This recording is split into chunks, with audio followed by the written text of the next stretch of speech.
Hello, everyone. I hope you are having a good weekend.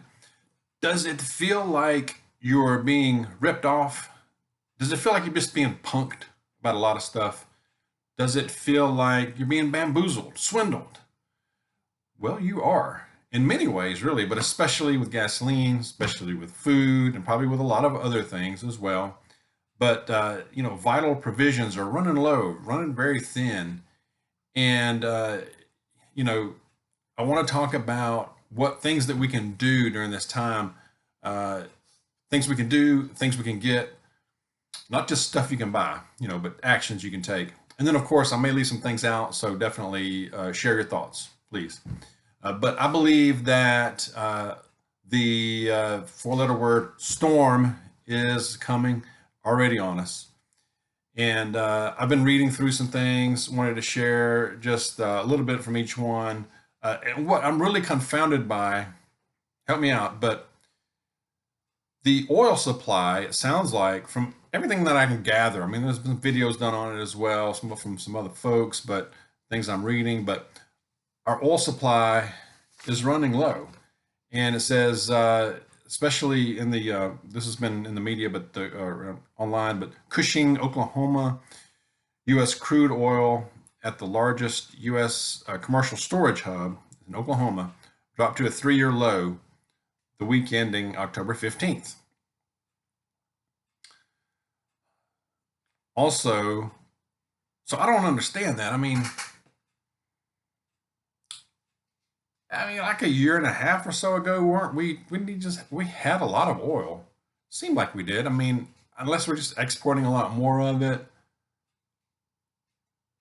I know the pipeline up in I forget, maybe it was Alaska somewhere, that was stopped. I know the fracking, I know probably has been stopped, but or slowed down. But what a difference a year makes. Okay, I'm just really confused as to why a country like ours, where we're situated with all the natural resources we have a huge ocean on either side of us. We have the Gulf of Mexico. We can drill like crazy if we want to. What's going on? What the deal? Okay, I'm really confused by that. Also, some other things I read says traders, I guess it's talking about the stock market. Traders are cautious about a possible uptick in the global CV cases, the health crisis.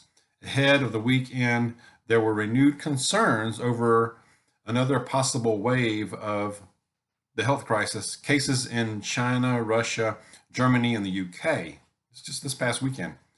If the situation worsens, it could lead to demand destruction. Chairman of the Federal Reserve, Jerome Powell, said he could not rule out another health crisis spike this winter. Mark my word, that's coming. One way or another, it's going to come in some form, believe me. So be ready for that. Also, it says U.S. crude supplies shrink. The man who occupies the White House currently said this past Thursday evening that the Americans should expect high gasoline prices to continue into next year because of supply being withheld by OPEC and other foreign oil producers. Stockpiles at the biggest U.S. storage hub, Oklahoma, are draining to levels last seen when crude prices were $100 a barrel. Of course, I mean, just fleece the middle class beyond recognition. I think we probably need to get a horse and buggy ready or something. I don't know. I mean, I think that's what they want, the elites, whoever really is running the show. It's like they want us to the 98, 99% to be down to a horse and buggy or an electric vehicle that can't go but maybe 20 miles. I don't know. But they want us to be in a horse and buggy while the 1% has their Teslas that can go wherever. At least that's the feeling I get. What do you think? I mean, maybe the Amish, they're the smartest ones, they're ready.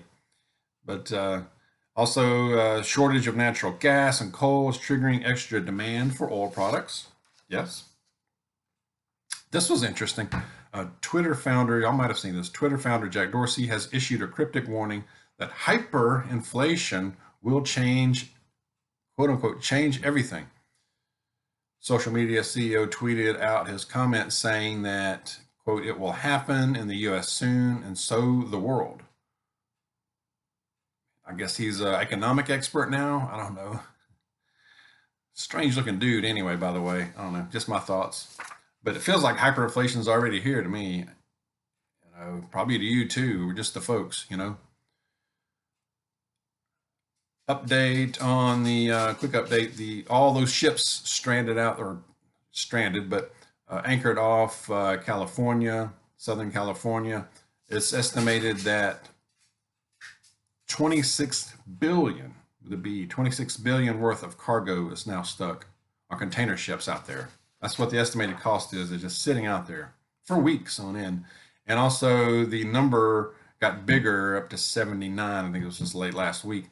79 ships. It went down for a while to like 50 or something, so they said. It went back up to 79. So all that despite talk of going to, or maybe they've already have, gone to 24/7 operations there. So yeah. Let's see what else. Something else. Okay. Anyway, things that we can do, things that we can get. I know Miss Dog and I went out on a run yesterday, stocked up on a lot of meat and some other little things, some paper products. We went to a not a big box store, not a big grocer, kind of a medium size, I would say, more of a regional grocer. They're stocked pretty well usually, and a little different yesterday, especially the paper products were getting really thin. Toilet paper, man, wiped out. I mean, the whole bottom section of the whole section of the toilet paper gone, nothing there. Few items above the eye level where you can reach and grab stuff, but that was weird. I've never seen that there. Lunch meat pretty thin there as well. The regular meat looked okay actually there. So they did not have much, or they had none of the Keystone canned meat, and they usually stock that pretty well. So that's what I've been getting it. So they had none of that.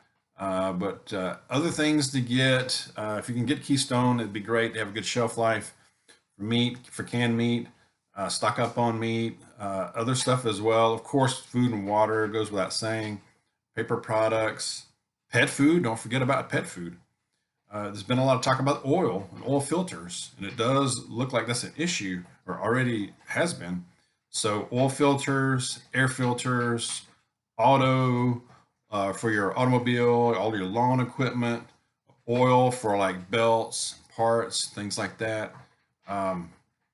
Auto maintenance.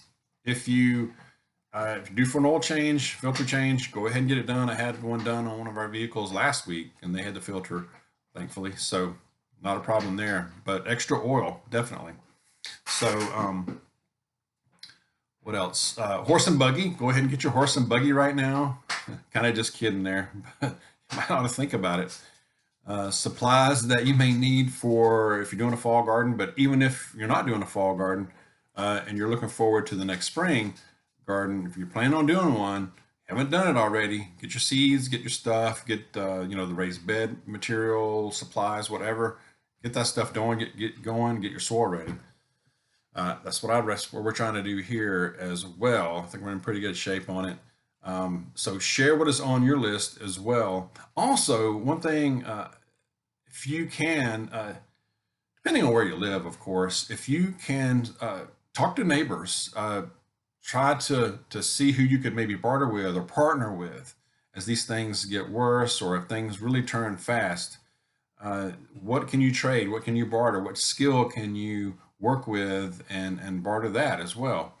I know we have some neighbors up the road here that we were talking to, came down and talked to us yesterday afternoon, kind of late afternoon, and we talked for a while. It was a great visit. It's nice to talk to some people in person, and they're like mind. And we talked about the affairs of the world. We talked about defensive tools. They grow a lot of tomatoes. They grow some other things too, but they grow a lot of tomatoes. We can't grow tomatoes for, like, I don't know what it is. We can grow the heck out of some beans, some squash, uh, all this, some other things, okra. Uh, so we've traded before. We give them beans, they give us tomatoes. So that's what we're doing this past summer. So that's just a simple example, of some things you can do to help each other out. To pull together local. Even right in your neighborhood, depending on where you live. Who's around you. So that's something to think about. Cultivate the relationships now. So other than that, verse of the day, I'm going to put on Luke 21, verse 36. But stay awake at all times, praying that you may have strength to escape all these things that are going to take place and to stand before the Son of Man. Amen. Stay awake at all times. A lot of folks are not awake, or maybe they don't want to be awake. Maybe that's part of it. But stay awake, stay aware. Let's stay in the Word, in the Lord, and keep reading the Bible. Keep praying as well, and take care of yourself. God bless you. See you soon.